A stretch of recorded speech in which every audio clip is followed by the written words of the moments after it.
तो आज हम लोग गए थे दौड़ने के लिए रास्ते में, फिर हम लोग को कुछ ऐसा देखने को मिलता है। रोड पे बैठा रहता है कोई, लेकिन हम लोग को कुछ मालूम नहीं चलता। लेकिन घर आते हैं तो मेरे को मालूम चलता है ये तो भूत थी। उसके बाद हम लोग आते हैं घर तो जल्दी से सो जाते हैं। तब फिर देखते हैं तो एकदम धूप हो गया रहता है। तब फिर घर में आते हैं, ब्रश व्रश करके उसके बाद मिलता है राइस जूस, उसमें दाल घोड़ा था। तो फिर आराम से उसको पीते हैं। उसके बाद मेरे को भोजन में मिलता है आम और रोटी। तो फिर आम रोटी आराम से खाते हैं। तो फिर खा के फिर से छत पे जाते हैं। तो फिर आराम से सो जाते हैं। तो फिर सो के उठते हैं तो मेरे को मिलता है खीरा। तो फिर खीरा खा के उसका चले जाते हैं खेत में।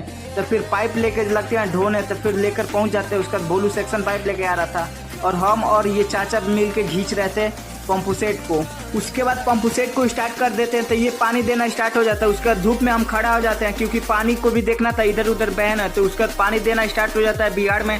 उसके बाद फिर से हम लोग जाते हैं तो पाइप खोलते हैं और नहाना स्टार्ट कर देते हैं। हम और प्रिंस मिलकर लगते हैं नहाने। उसके बाद बाबा देखते हैं तो बंद कर देते हैं पंपू सेट को। तो उसके बाद बोलते हैं कि अब ले जाओ घर पे। तो फिर हम और प्रिंस लेते हैं खींचने पंपू सेट को। तो उसका ले जाते हैं घर पे।